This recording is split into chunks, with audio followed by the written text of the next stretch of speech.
Greetings from Sweden and welcome to Everyday Mystic, an aid to your liberation.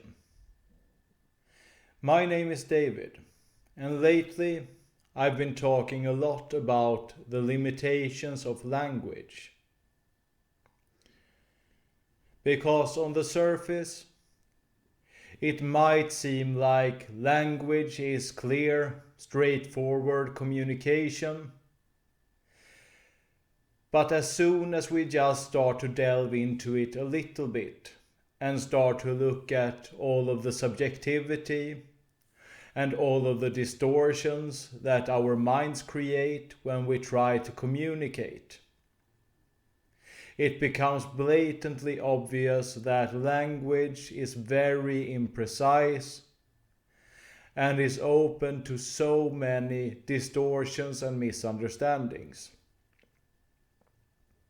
Especially when we take individual wills, individual personalities, individual wants, wishes, desires, etc. into account.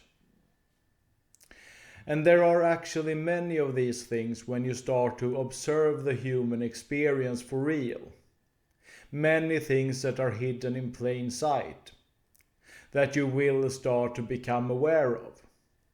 And it can both be a little bit frightening, but it can also be very exciting to see that in your mundane, everyday experience, a whole world is starting to open up to you. So what I'm talking about here today, it takes a while to wrap one's mind around. You will have to think about it for a bit, and how you actually interact with symbols that you find in all of the things around you. And I'm going to stick to mainly symbols that is found in written language today. But there are of course symbols in art, in different kinds of imagery. There is symbols in music. You will find symbols all around you when you start looking a little. It is something at the fundamental core of human experience, you could say. And the thing with symbols is that even though you find them in language, they transcend the limits of language. They speak to something universal within ourselves. And again, you have to look at the symbols that you encounter and look at how you actually interact with them. What they awaken within you when you discover them. They actually awaken things within you even if you discover them. That is why even if you don't discover them, that is why symbols work on you on a subconscious level. But what is happening when we move beyond the actual language and into the symbolic realm is that we move beyond the subjectivity of language. We are no longer isolated islands trying to communicate with each other from only our little isolated perspective. This is where we come into contact with the collective unconscious. And if you know a little bit about the unconscious, you know that it is so much vaster than what is happening on a conscious level. Most of our day-to-day experience happens on an unconscious level. This is another thing that you need to think about for a bit, to really get a grasp on it. You need to think about how much of your interaction with your day-to-day experience, how much of your processing is actually not happening on a conscious level. And as I said, this has to do with the collective unconscious. It has to do with our shared human experience. with direct experience instead of mediated experience through language that is just passively received while it is being filtered through our own personal distortions. And an interesting example of this that is, if you think about it for a little bit, quite easy to grasp, is the concept of archetypes. Because once you start to become aware what archetypes are, you know about them: the hero archetype, the magician archetype, the trickster archetype. And when you start to realize that you have these types of archetypal patterns within yourself, they can be awakened to a larger or lesser degree depending on your personal experiences and so on. But we do have these archetypal patterns within ourselves. And when we are starting to realize how they operate and how we relate to them, we can see that this is not just something that we make up in our heads. It tells us something fundamental about the human experience. And I want to bring up one particular archetype because I think it's a fascinating example. And I know that it can be found in many instances out in the world today. And it is the David versus Goliath archetype. What does the David versus Goliath archetype symbolize? Of course, it symbolizes the small, seemingly powerless, vulnerable person taking on something much larger and much more powerful. And this archetype exists in a very honest manner. We can see it in truly heroic efforts by certain individuals when they really take on the power that is oppressing them. But it is also an archetype that can be used to manipulate people. It can be used in propagandist purposes. And if you think about this a little and think about some of the debates that are present in our society today, I think you can pretty clearly see how this archetype is being used to manipulate people's minds. And an interesting aspect of the archetype is, as I said, until we actually become conscious about that we are dealing with an archetype, whether it is an archetype out in society or whether it is an archetype within ourselves that is being awakened. It is working on us on a subconscious level. On an unconscious level is actually a better term to use here, because these terms are very often used interchangeably. And there is no real reason for me to do anything other than stick with one term in this context, so I'm going to go with unconscious. And as long as something is unconscious, it is passing by our rational mind. This is how this works: conscious, unconscious. As long as it is unconscious, we don't rationally or logically process it.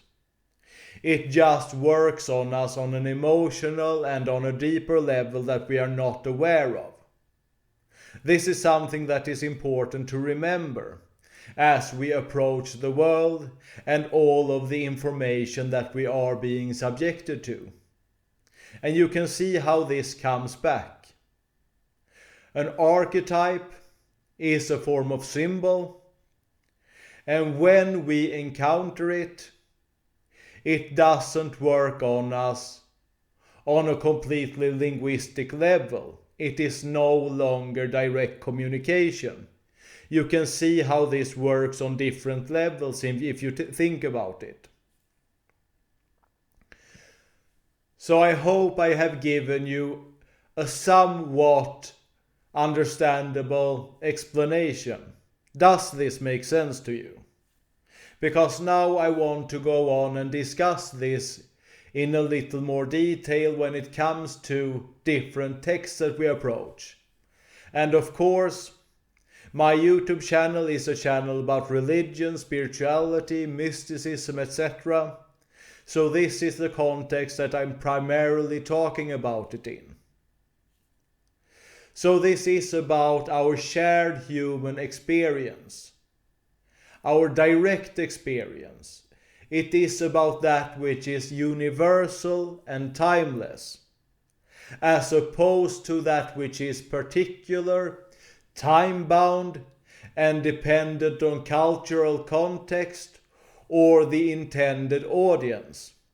And I think you can see where I'm going with this.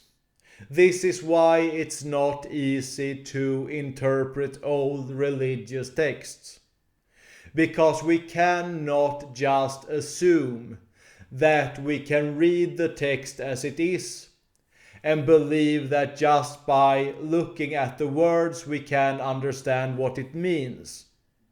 Because it was communicated by a particular person in a particular cultural context where words had a particular meaning to a particular audience that was living in this cultural context. Does this make sense to you?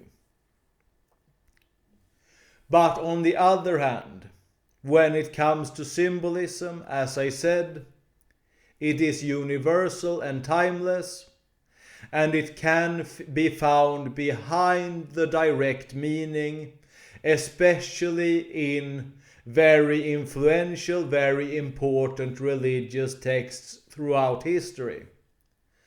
And I would say, and I know I'm a bit biased about this, but if you look past the literal meaning of the Bible, for example, you will see that it is ridiculously filled with symbolism. The creation story, for example.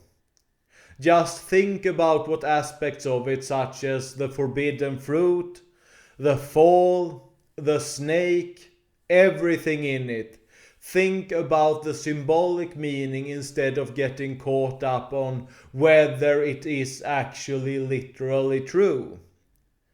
Because maybe it is, maybe it isn't, but we cannot know this for sure.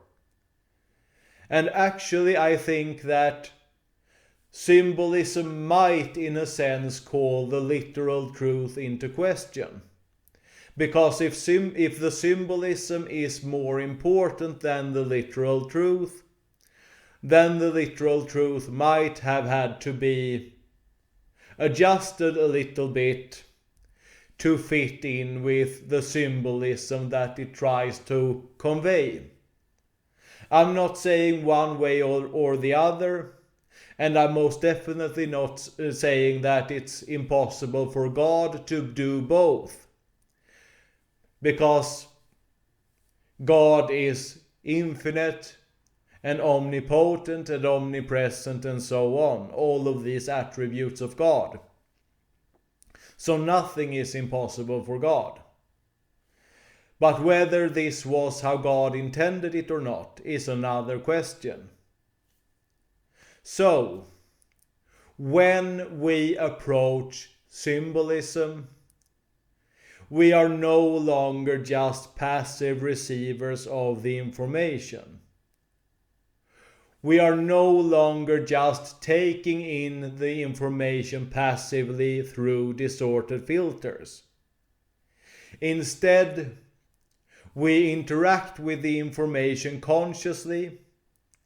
We have to allow the information to awaken things within ourselves. I know I'm talking in very abstract terms with this, but I want you to think about this when you look into texts and get some own personal experience of how this works. And of course, Jung must have been talking about this. I delved quite deeply into Jung many years ago, but I don't remember these exact aspects. But if you look into what Jung said, I am very confident that he discussed these matters. And of course, if you look at the symbolic meaning, you will also see a much richer message in it. Honestly, if you, for example, approach the Bible in a more literal sense, I truly believe that you will get a rather dried up version of it. It won't really come alive for you. Maybe you can pretend that it does. Maybe you can convince yourself that it does. But unless you start to really interact with the symbolism in it, you will miss out on the absolute vast majority of the richness of it. And this whole discussion, explains why everything cannot just be said in plain language. And you can also see this actually. No person really like to, for example, read a piece of literature where everything is just spelled out to them. There is even a literal term for this. I don't know it in English actually, but in Swedish it translates something like writing the reader on the nose.